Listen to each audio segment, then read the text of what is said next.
Shalom and welcome to Jerusalem Studio. One of the most crucial turning points in the Syrian civil war culminated this week with Turkey's cross-border incursions into northeastern Syria. While Ankara's declared goal aims to implement a territorial safe zone as a buffer between the Kurdish militias and southern Turkey, the Kurdish forces have been forced to alternate alliances by submitting to their arch-enemy, Syrian President Bashar Assad. To analyze the situation on the ground and its regional and global implications, we're joined here in the studio by Professor Zeev Khanin, who is an expert on Russian and Middle Eastern studies at Ilan and Ariel universities. Welcome. Pleasure. I'd like also to welcome our TV7 analyst, Mr. Amir Oren, and Dr. Nir Boms, who's a research fellow at the Moshe Dayan Center at Tel Aviv University. Welcome. Mr. Oren, give us a broader understanding on the latest developments pertaining to the situation in northeastern Syria. As we all around here perfectly remember, a quarter century ago, the late Shimon Peres proclaimed a new Middle East. He meant the Oslo process, and it didn't turn out the way he wished it to be. But this week, apparently, we are witnessing the birth of a new Middle East with the withdrawal of American forces and the insertion of Russian forces between the warring sides. And Jonathan, you said cross-border. It is not really certain that the Turks are going to cross the border back home. They are probably there to stay. They want to establish a security belt or zone, much like Israel tried to do in Lebanon in 1982, a buffer between their own border and the Kurdish organization, which they see as their enemy because it is affiliated with the outlawed PKK, the Kurdish terrorist organization.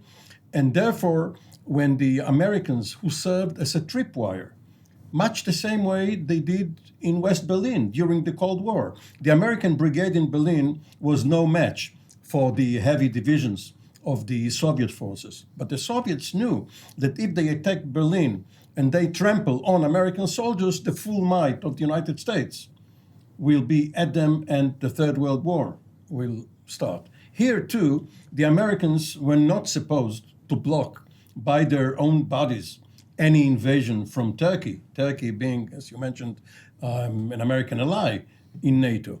But the fact that they were taken out of there allowed the Turks to come in and started the ball rolling, with the Kurds understanding the reality of the situation and therefore deciding to cast their lot with Bashar Assad. Professor Khanin, since the Kurdish-led SDF alliance made this agreement with the Syrian President Bashar al-Assad and his patrons, actually Russia, the Turks have deployed additional troops to the border, including heavy weaponry, as they know that the Syrian army has a lot more means or tools in order to confront the Turkish incursion. To what degree do you think that the Russians are in control of the current situation, considering the fact that they have established a coordinated mechanism with their Turkish counterparts to assure deconfliction, but at the same time, they are also still the defenders of the Assad regime and now also of the Kurdish-led SDF alliance? According to what we hear from Russia, or can read between the lines, and concerning what people say openly and secretly in various out-of-record discussions, Russians were prepared to the development of the thing, some things like that, but we are not sure how far Turks and what is around were they ready to go. So from this point of view, I would say that they're developing this mechanism of coordination online, ad hoc, So at that given moment, it's not pretty clear, even for both centers of power, foreign policy power in Moscow, for foreign office and presidential administration, who is the beneficial of all this story. Whether Russians are ready once again to make profit for Assad regime, or they first think about their own interests. Mm-hmm. From this point of view, I would say that according to Russians, they're sure about one thing. First of all, not to promise to Kurds anything. meaning that the moment they came to Moscow, their representative, and say, okay, now we are going to arrange the situation and agree with Mr. Assad, but in exchange for that, you should guarantee our autonomy and defense and security. The Moscow says we should consider that, which means no. The second point is more or less clear, is that they are not absolutely sure that Russia, it's in all points of Russian interest, the things like that. Meaning, on one hand, we hear that they had some coordination model and even preliminary agreement between Turkey and Moscow. On the other hand, in Moscow, they are not sure that Turkey doesn't have the same agreement with the United States. So they're a little bit afraid that among the beneficiaries of those who gain profit from all this story, Russians, again, as it happened a couple of years ago, concerning the story with the IGIL, Islamic State, and so on and so forth, the Russians will be lost in line. So for answering, that's the long answer to your short question. The short answer, in Moscow, I'm not sure. Dr. Boms, I would like to touch base on what Mr. Oren stated earlier with regard to whether Turkey is actually planning on retracting from the territories currently occupying because of the promises that they're going to establish a safe zone and so on. And there are a lot of concerns in the West with regard to Turkey's true intentions with regard to Syria. Nevertheless, we hear Turkish President Recep Tayyip Erdogan saying very clearly during a trip he made earlier this week to Azerbaijan, saying that, look what happened in August of 2016 during our operation. Turkey conquered the city of Yarıblis on the border with Turkey. And there is not one Turkish citizen living there. They're all Syrians. Of course, a lot of the displaced Syrians that were on Turkish soil proper were then moved to that city. To what degree do you see the Turks following through on their pledge that it is going to be a safe zone and it's going to house the 3.6 million Syrian refugees currently on Turkish territory? A few days ago, I saw a caricature in a Russian paper. President Erdogan is at the eastern south corner of the country, basically taking the border and just stretching it southwards. And in some ways, that corresponds with what Professor Khanin just commented. The Russians perhaps were a bit more prepared, but Erdogan, of course, was prepared as well. He has been speaking about this for quite some time. Interestingly enough, perhaps the people who were less prepared for the American withdrawal were the Americans themselves, especially those on the ground who were somewhat perhaps surprised by the announcement or the tweet of their president announcing yet another policy. It is difficult to say what the Turks will end up doing, but it seems that what the Turks would like to do is, again, fairly clear, and you have stated this. The Turks would like to create a buffer zone. The best way for them to create a buffer zone, a safe zone between the Kurdish areas in Turkey and the Kurdish areas in Syria, is to bring some of the Sunni refugees there, bringing them home in a quote-unquote humanitarian operation. This humanitarian operation already is causing the flood of hundreds of thousands of Syrian refugees that are afraid to come back home in this way. And now they're flooding Greece, and then from there they're going to flood Europe again. And there some numbers speak about 3 million refugees as such, Syrian refugees in Turkey. But this is the intention. In Afrin, they have another territory that they actually occupy. They have tried to do the same. No, they don't want to get Turks there in this sense, but they are trying to change the demographic balance, and they certainly try to project power. And in many ways, what we're looking now is that the new Middle East, per se, is less American and is more Russian, and is less Arab and is more non-Arab, with Turkey and Iran again taking the lead. And the Kurds, yet again, the largest stateless people in the world, who are divided themselves, and perhaps we'll get to that because this is a part of this issue. are left to suffer from this. And just the last comment, you opened the program talking about another phase in the civil war. Well, this is obviously had started perhaps as a civil war, ended up as an ethnic proxy war, but really what we're looking now is a geopolitical state-related rivalry and really an international campaign on leadership and control. And in that sense, Russia has done, again, something very smart, which is basically waiting on the sidelines for all the other parties to fight and eventually, for the most part, cashing it all in. Indeed. Mr. Oren, I'd like to touch base on the title of this operation, Operation Peace Spring. Does this indicate to us that this operation is going to continue until the spring, or is it something that is just out there for the purpose of saying that it's going to flourish like a spring in peace? Well, it only goes to show you that even Erdogan employs a copywriter, because the titles of operations are usually intended to hide rather than express. And let me focus on 2 points. One is surprise.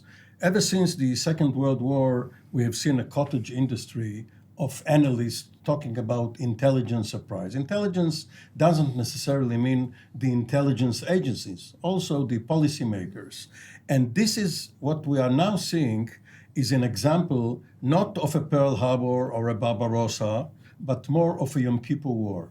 Because Anwar Sadat, in the run-up to the war, expressed quite clearly his intention, but he wasn't believed because there were false alarms, and the surprise was that he eventually made good on his promises. Here too, it is almost 10 months now since the Trump-Erdogan call in late December of 2018 regarding the withdrawal of American forces, which caused Secretary of Defense Mattis to resign. Now, Trump announced as early as that time that he is going to bring them home. He didn't. He did it only gradually. Well, it was also an election pledge. Yes, but he didn't fulfill this pledge up to now. So people got used to the fact that he said he will, and he didn't up to now. And all of a sudden, he has been doing it, and people are surprised. And the same goes for Erdogan. He said he's going to do it if certain conditions are met, and finally he did. Now, the second point is NATO. NATO was created in 1949, exactly 70 years ago, in order to contain the Soviet Union. And when the Cold War ended, it started looking for a raison d'etre. Why should it exist? And it found it in the Balkans and with terrorism. But it has never been effective when its own members defied the will of the United States. For instance, in the Suez Campaign of 1956, 2 major members, Great Britain and France, did what they wanted to do according to their perceived interests, along with Israel. And Turkey, in 1974, invaded Cyprus because Turkey has a very long conflict with Greece, another member. So it didn't care that the United States didn't want it to do it. And here too, Turkey is mindful of what the United States wants it to do or not to do, but eventually it makes its own decisions based on its own perceived national interest. Professor Khanin, when we're talking about Russia in this picture, obviously you said that nobody really knows what they want to do in this current situation. Nevertheless, we look at the situation and there is a lot for Russia to gain. Do you believe that they're going to be very active in their actions pertaining to the current situation? We hear about reports that Russian forces are already establishing patrols in certain buffer zones in order to separate between the Kurds and Syrian army to the Turkish army, something that, of course, is quite significant considering the latest developments on the ground. Well, in Russia at the moment there are 2 schools, or 2 approaches to understand the situation. Both agree that at the moment Russia will be able to enjoy the status of their common address. Everybody, like a sort of a mediator between all the parties, which will be able to impose their position on all the parties. but two different schools see it differently in terms of whether it's more for Russia to lose or gain. Those who believe that Russia will more gain in this situation is that, first of all, they will ensure that while dividing the northeastern Syria between Assad and Turks, that they will ensure the Assad sovereignty of the major part of the Syrian territory, which means what they wanted to gain, starting the invasion or interfering in the Syrian situation. Those who believe that for Russia there is very much to lose, which means that becoming this like an address, the major address for approach, they will be more and more deep, found themselves more and more deep in this uneasy situation in Syria, and at the end of the day will be responsible for everything which is going on. Those who belong to the second group, the second school, they also try to explain to the Russian government, or those who make decisions in Kremlin and in the Foreign Office, that at certain point Erdogan will decide probably, who at the moment is trying to balance between Americans and Russia, will probably be able or will be interested to stop Syrian Russian advancement to the northern eastern part of the situation. So what? A conflict between Turks and Russia and Assad. Or Russian-sponsored Assad troops. Isn't that what Mr. Trump is interested to gain when he said that we're going to pull out of Syria? Well, this is, of course, a big question, and time will tell. Dr. Boms, at the current situation, of course, we saw the op-eds and the various interviews that the chief of staff of the Syrian Democratic Forces gave to different American media channels in order to voice his perspective on the decision-making pertaining to the Kurdish administration's decision to cut a deal, basically, with the Assad regime in Damascus and with Moscow. He basically said that even though the Kurds don't trust neither Moscow nor Damascus, to avoid a existential threat and the death of millions under Kurdish control, they were forced to do so. And at the same time, they also understand the American decision, but ask the Americans still to exercise their leverage over Turkey, over the various countries around the world in order to protect the various civilian and military forces on the ground that were partnered with the United States thus far. How do you see the Kurds actually withstanding at this stage a full attack from Turkey? And of course, this is a developing story. So to what degree do you think that the Syrians would be interested in using this situation to basically gain control over the entire country once more? Well, General Kubani, that you have mentioned, was trained by the Americans, and perhaps he understands them, and perhaps he's smart enough to also understand the American decision-making process, at least that's the way we see it now. First of all, you have a decision, then you have a process, and therefore what he attempts to do, and he was speaking just a few days ago with President Trump in an attempt to convince him, which may, time will tell, may have been somewhat successful in at least mitigating some of the damage that was already done and bringing the Americans back into the game, at least in some capacity. But what the Americans did, really, with a very small number of troops, is being there and making sure that the Turks are not going to be there. And now he realized that they're not going to be able to stand against ready and armed Turkish divisions with a relatively small military that really is not is very brave and was standing against the Islamic State, but it's not it does not have everything else that the modern military has. So he needs somebody else to stand there, and the Russians are the best candidates. And in that sense, it makes sense to have a draft of an agreement based on 9 different points, and basically saying that the SDF will in some ways return to where it was before 2012, an affiliate of sort of the Syrian military, and with still a position of a limited autonomy, with the hope that the new Syrian constitution that the Russians are also trying to work on and develop, that's supposed to ensure a certain degree of autonomy, will materialize. We have to remember that even when we speak about the PYD and the idea, the different divisions between the Kurds, it was not always about having an independent Kurdish state. A lot of the discourse was about ensuring a certain degree of autonomy and making sure that the Kurdish rights are going to be kept under the Assad regime, although he was aligned with a significant part of the Kurdish leadership in the region. There were hundreds of thousands of Kurds that did not even have citizenship. So part of what they will need to negotiate following the crisis is what will be the new status quo, and whether it will be a new status quo with Turks present in part of northern Syria. It seems fairly clear that the Turks are not in to occupy the entire part of northern Syria, but creating a certain security zone, varying dimensions, as other security zones that have been debated here in this platform.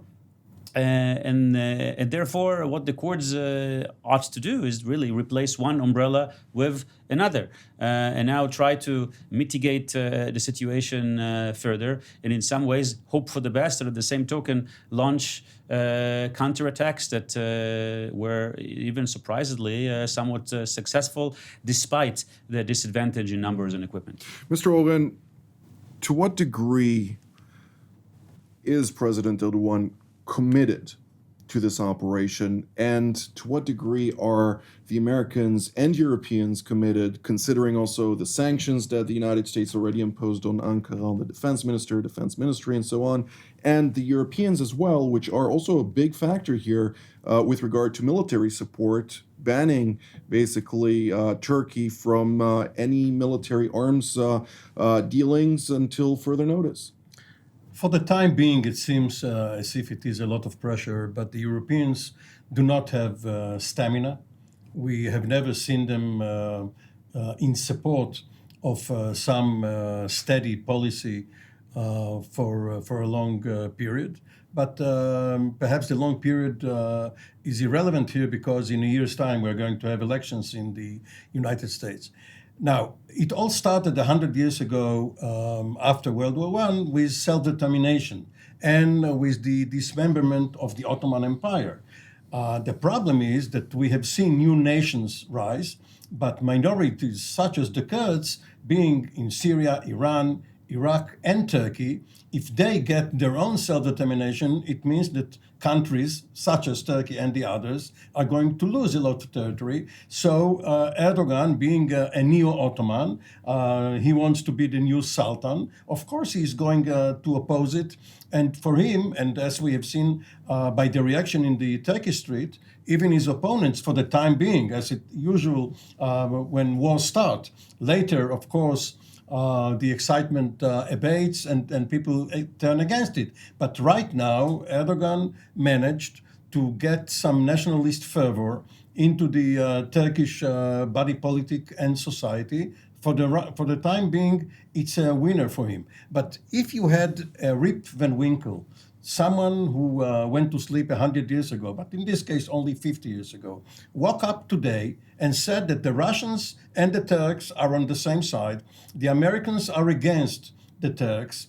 All of this takes place in Syria, where there are naval and air bases for the Russians. The American Sixth Fleet just stands there doing nothing. He would have scratched his head and gone back to sleep, wishing to wake up again in a few years and see that it is back to normal.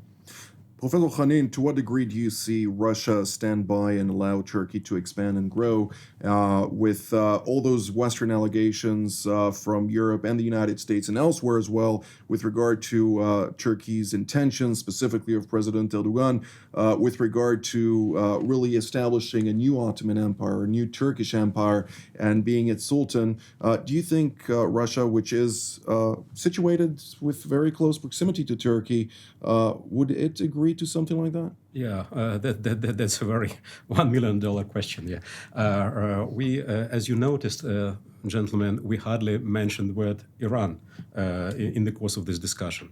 I believe that Russia will be interested to reverse a little bit the situation from the end of the last year, when the major benefits from what happened there came to Tehran.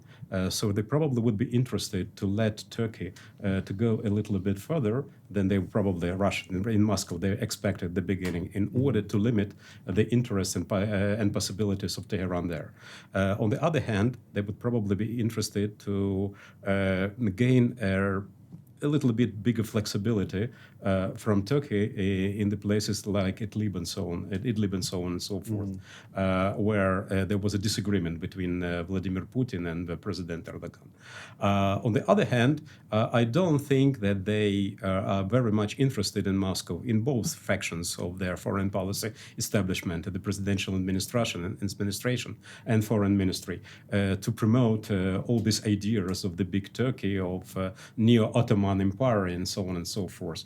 At the end of the day, they understand that the big Ottoman Empire, the expectations of neo-Ottoman Empire include also Volga area and Caucasus area, and not just Southern Caucasus, but also Northern Caucasus area. I believe that Russians would be interested to use all the situation in order to come to agreement with Washington first. Dr. Boms, bringing Israel into the picture, do you see Israel following through on its pledge to support the Kurdish SDF alliance, now also considering the fact that it has sided with Damascus, Israel's enemy here in the region? There is always a soft spot in Israel when it comes to the Kurds. There's been contacts with the Kurds from the 60s onwards. It is also clear that in this particular case, when it comes to northern Syria, there is not so much that Israel can do. But humanitarian pledges you've already seen it here. There were demonstrations, attempts of civilian efforts to send humanitarian aid. Already 160,000 Kurds have fled their homes. People are killed there. It's not yet a massacre, but people are killed. This is a war, and if Israel can do something, I think it will do, and that's what we have seen here in the last few days. Mr. Oren? If you look back a few years, many of the intelligence and academic assessments have failed. Not Dr. Boms's, he was quite on the mark, but many people said Bashar Assad's days are numbered. Syria will be dismembered. We are going to see provinces or districts. Apparently, the Russians have managed to put Humpty Dumpty back together again, and Israel will have to realize that the new guys calling the shots here are the Russians. Well, this is all the time that we have for today, so I'd like to thank Professor Khanin, Mr. Oren, and Dr. Boms for being here with us today, and I'd like to thank our viewers as well, and we will see you next time.